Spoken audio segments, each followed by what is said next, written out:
मैं शालिनी झा और स्वागत है आप सभी का एक बार फिर से। मौजूद हैं राजीव चौक में और जनता के बीच जाएंगे और जानेंगे कि जो मुद्दा इन दिनों बहुत ज़्यादा बढ़ चढ़ कर आ रहा है, अरब देशों से जो बातें निकलकर सामने आ रही हैं। नुपुर शर्मा को एक तरफ निष्कासित कर दिया गया है और दूसरी तरफ अरब देशों का दबदबा भारत को लेकर बन रहा है। उसको लेकर हम इनसे बातचीत करेंगे। क्या लग रहा है नुपुर शर्मा को जो पार्टी से निष्कासित किया गया है वो वाकई में मुसलमानों को देखते हुए निष्कासित किया गया है या अरब देशों से जो प्रेशर आया उसके बाद भारतीय जनता पार्टी ने ये फैसला लिया? भारतीय जनता पार्टी ने जो फैसला लिया है बहुत सोच समझ के जो है बहुत अच्छा फैसला लिया है और बाहर के जितने भी एम्बेसडर थे उनके प्रेशर में नहीं है। देश के हित के लिए ये सही फैसला लिया है भारतीय जनता पार्टी ने। और प्रवक्ता चाहे कोई भी हो जो गलत टिप्पणी करेगा उसको बाहर करना चाहिए, तभी देश भी भारतीय जनता पार्टी के साथ में खड़ा है। आप साथ खड़े हैं भारतीय जनता पार्टी के? मतलब प्रेशर जो 58 जो मुस्लिम देश है। मुझे बताइए, एक व्यक्ति के चक्कर में 135 करोड़ देशवासियों को क्या हम खतरे में लेंगे? आप ये बताइए। देश एक मिनट, आज हमारे यमन के अंदर में जो हमारे कई हजार भाई लोग काम कर रहे हैं, अभी आपने यासिक से कई वो मैसेज आया आज फेसबुक पे, उन्होंने कई हमारे भारतीयों को वहाँ से विद फ्लाइट का खर्चा यानी वहाँ से नौकरी का, उन्होंने बोला भाई आप चले जाइए अपने इंडिया, क्योंकि आपके यहाँ बेतुका लोग सवाल जवाब करते हैं हमारे इस्लाम के बारे में जो भी है। तो कोई फैसला ठीक लिया भारतीय जनता पार्टी ने, अगर बात करती तो उसमें कौन सी बड़ी बात? आपको क्या लग रहा है, प्रेशर था या वाकई में भारतीय जनता पार्टी 101% प्रेशर था? अगर प्रेशर नहीं था तो 10 दिन तक किस लिए वेट किया? जी, आगे आ जाइए। ये मेन मुद्दा। अगर प्रेशर नहीं था बीजेपी सरकार पे तो 10 दिन का किस लिए वेट किया उन्होंने? ये फैसला 3 दिन में भी ले सकते हैं, उन्होंने 3 घंटे के अंदर लिया है। जब पूरी अरब की कंट्री में ना आज के टाइम पे आज भारत की निंदा की जा रही है, हर कंट्री के अंदर बहुत ज्यादा है। कितनी सारे ऐसे देश है कुवैत के अंदर जहाँ पे भारतीय जो नौजवान थे जॉब करने के लिए गए थे, उनको बोला जा रहा है कि आप यहाँ से जाओ।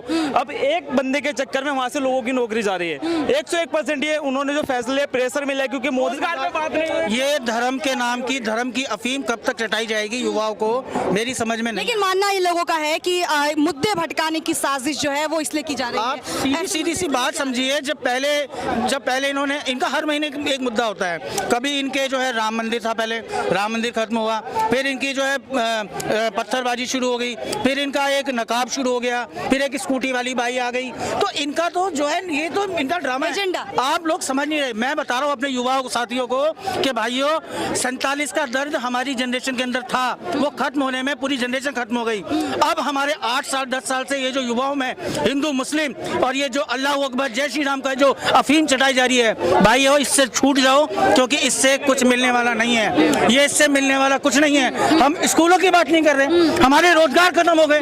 कितने, मैंने आज तक डिबेट नहीं देखी कि रोजगार पे डिबेट हो रही है, मैंने डिबेट नहीं देखी कि व्यापार पे डिबेट हो रही है। अरे हमारा कर्जा देखो, तो क्या शर्म आनी चाहिए हम लोगों को। आप तो अभी तक समर्थन दे रहे थे कि अरब देशों का प्रेशर नहीं है, 135 करोड़ के जो लोग हैं, आबादी है, उसको सफर ना करना पड़े, इसलिए फैसला लिया। मैंने, आप सुनो, मैंने दोबारा आपको रिपीट कर दूं, मैंने क्या बोला। देखो, यमन से मैसेज है, यमन शेख अली का। इन्होंने बोला मैंने सभी गैर मुस्लिम यानी हिंदू भारतीय कामगारों को बर्खास्त कर दिया है, उन्हें वापसी की टिकट के साथ में उनका बकाया जो पेंडिंग में दे दिया है।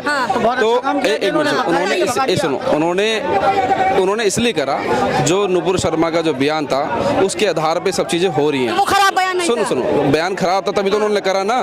अब उन्होंने कर दिया, जो प्रेशर आया तभी तो करा ना। लेकिन तो आप अभी आप क्या रहे हैं प्रेशर की? मेरी बात सुनिए, आप उसको प्रेशर समझ लो, आप जो मर्जी समझ लो, ये आपके ऊपर डिपेंड है। मैंने फिर दोबारा को बता रहा हूँ, नुपुर शर्मा ने, सुनो, नुपुर शर्मा कौन झूठ बोल रहा है? ये सरकार बोल रही है। मेरे को तो इस बात की हंसी आती है कि हर कोई ऐसा दिन नहीं जाता जिस दिन ये डिबेट होती हो कि रोजगार के ऊपर हो रही है। सिर्फ इसलिए राम, हनुमान, मोहम्मद साहब, अल्लाह अकबर, ये कब तक चलेगा? अरे हमको मालूम है हमारे इष्ट भगवान हमारे दिलों में बसते हैं, चाहे हिंदू हो चाहे मुस्लिम हो। लेकिन भैया मुझे काम बताओ, रोजगार बताओ। मैं इन भाई से पूछ रहा हूँ, ये भाई बता रहे हैं यहाँ पे कितनी नौकरी दे दी। मैं बीजेपी के लिए अभी जय श्री राम अभी 10 बार बोलता हूँ, बोलो मैं मोदी जी जयकारा लगाऊंगा। जय श्री राम के नारे लगाने से नौकरी नहीं मिलेगी? पता नहीं कैसे मिलेगी। हाँ, एक चीज जरूर मिल सकती है, जितने भी ब्राह्मण लोग हैं उनको बड़ा फायदा है, क्योंकि उनकी दुकानें जरूर खुल जाएंगी। उनको जय श्री राम से उनकी, अरे बिल्कुल, अरे मंदिर खुलेगा तो दुकान में वही बैठेंगे ना। मुझे जैसा श्री राम वाला।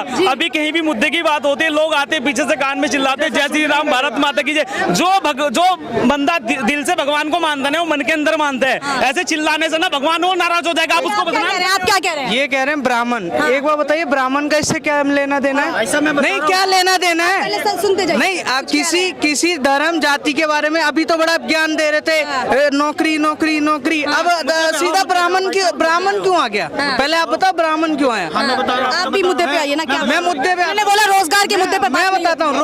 रोजगार के मुद्दे पे कहते हो ना, जैसे मस्जिद में निकलते हैं ना, 500 रुपए मिलता है, लाओ पत्थर चलाओ।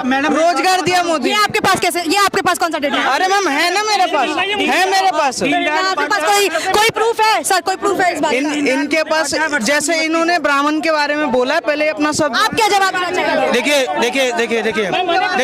पहले तो हमको देखिए, पहले तो मैं इस चीज के लिए चाहूंगा, देखिए पहले तो मैं क्षमा चाहूंगा किसी को मेरी बात से आहत हो, लेकिन मैं सीधी सी बात यह है, इसको जो पढ़ा लिखा है वो समझ जाएगा। जैसे कहते हैं मुगल बाहर से आए, ऐसे तो भैया सीधी सी बात है, आर्यंस भी तो बाहर से आए हैं, तो इसमें क्या दिक्कत क्या है? कुछ भी नहीं है, आप गलत चीज बता रहे हो। क्या कह रहे हैं? आप सही बताइए। आप वो इतिहास पढ़ रहे हो जो अंग्रेजों ने पढ़ाया है, ठीक है? आर्यंस कोई बाहर से नहीं था। मुझे दीनदयाल उपाध्याय यूनिवर्सिटी का बता दो। आप मेरी बात सुनो ना सर, आर्यंस बाहर से नहीं आए थे, आर्यंस यहाँ के मूल निवासी थे। आप पढ़ के देखिए, आर्यंस यहाँ के।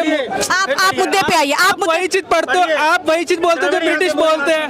हम जिंदगी भर इतिहास पे लड़ते रहेंगे क्या? मुगलों पे लड़ते रहेंगे क्या? बेफालतू की बातों पे लड़ते ये कह रहे हैं रोजगार जैसे खाने को दे रहे हैं, अभी खाने को दे रहा हूं। बेफालतू में कुछ लोग आज बोल रहे कि इतिहास हमें गलत पढ़ाया गया। अगर हमें इतिहास गलत पढ़ाया गया तो सही इतिहास कौन पढ़ा रहा है? कौन पढ़ाएगा सही? नहीं, सही इतिहास पढ़ने, बिल्कुल सही बात कर रहे हो भैया, बात बिल्कुल सही कह रहे हो, लेकिन मेरी बात सुनो।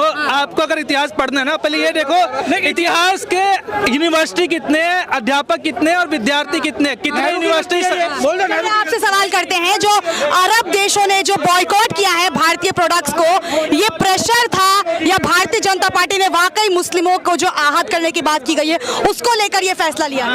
देखिए, सच्चाई यही है कि अरब देश ने एक एक्शन लिया, और ये तब लिया, 27 तारीख की घटना थी और 5 तारीख को अरब देशों को नींद खुला कि हमारे पैगंबर के साथ गलत हो गया। 9 दिनों बाद भारतीय जनता पार्टी की भी तो आंख खुली है। नहीं, वही बता रहा हूँ, जब अरब देशों ने जब कहा, उसके बाद भारतीय जनता पार्टी का, तब जब 3 तारीख को दंगे हो गए और यूपी पुलिस सेक्शन में जब अपराधियों को पकड़ने लगी, तब ये लोग पहुंच गए कतर, माई बाप के पास, अरे हमें बचा लो। फिर वहां से प्रेशर आया। उनके बाप, अगर भारत का प्रधानमंत्री, 130 करोड़ जनसंख्या का प्रधानमंत्री, अगर उनको बाप मानता हो जैसे आप कह रहे हो, तो भैया फिर तो ऐसे को राम राम ही है भाई। फिर तो क्या नहीं, सही बात है।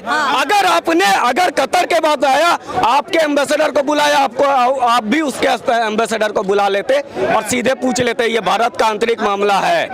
भारत, सुनो, पैसा मैं बताता हूँ, एक सेकंड, गुरु को गाली दोगे, वो आंतरिक मामला। ये आंतरिक मामला कैसे है? अच्छा, एक चीज बताइए, धर्म के गुरु की बात हुई, यहाँ पर होना था, यहाँ उसके बाद से लेकर के 5 तारीख तक उन्हें पता नहीं चला था, उन्हें पता नहीं। भारतीय जनता पार्टी ने भी तो क्यों वेट कर रहा था?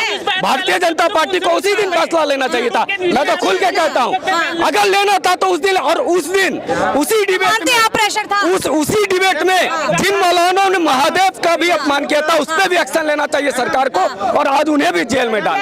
कि महादेव का जो अपमान किया गया था उसके लिए भी एक्शन लेना चाहिए। एक सेकंड, मैं तो कह रहा हूँ चाइना पे अटैक करो, अभी कैलाश मानसरोवर भी वही है, वहीं ले लो इनको, भाई साहब को पहले ले चलो। एक मिनट, चाइना पे अभी पिछले साल ही, सारे लोग ध्यान से सुनिए, पिछले वर्ष ही चाइना पे एक मस्जिद को तोड़ करके शौचालय बना दिया गया। हम लोगों ने मजम्मत की, किसी कतर देश ने नहीं की, भारत ने किया। कहा था वो कतर, तब तो कोई नहीं बोला गया। तब तो एक सवाल खत्म करने से पहले जी कहूंगा कि ये जितने भी लोग यहाँ पर है ना, कृपया करके पढ़ लें। 22% की जो मुद्रा, विदेशी मुद्रा हमारे देश में आती है UAE से, ठीक है, 21% आती है US से, बाकी 18% सऊदी से, कतर से, कुवैत से, ओमान से। इन्हें जाहिलों को कौन अकल दे कि भैया जहाँ से पैसा आ रहा है उससे लड़ाई करेंगे क्या हम? और ये घर की लड़ाई नहीं है, ये आपके घर की लड़ाई नहीं है। आप किसी धर्म विशेष को एक तरह से टारगेट कर रहे हो, चाहे वो, अगर आप, मैंने नहीं सुना, मैं 6 साल सऊदी रहा हूँ, मैंने नहीं सुना कि वहाँ हिंदू खतरे में आ गया, लेकिन इस हिंदुस्तान में भैया हिंदू खतरे में है। बहुत बड़ा मेन पॉइंट है पिछले 8 साल ये बहुत बड़ा मेन पॉइंट है इनका। अभी हिंदू खतरे में नहीं है। नहीं है, कहीं नहीं है। देखो सुनो, 70 साल से यहाँ पे कांग्रेस ने राज किया, अभी 8 साल से बीजेपी आई। अब लोग कह रहे हैं हिंदू खतरे में। सऊदी में कितने हिंदू काम कर रहे हैं, कुवैत में कितने हिंदू काम कर रहे हैं, कतर में कितने हिंदू काम कर रहे हैं, दुबई में कितने हिंदू काम कर रहे हैं, वो तो खतरे में नहीं है। जहाँ पे पूरी मुस्लिम कट्टर, यहाँ पे बेफालतू में हिंदू खतरे में आ रहे हैं। ये सिर्फ एक पॉलिटिकल मुद्दा है, लोगों को भटकाया जा रहा है इस पे, ऐसा कुछ भी नहीं है।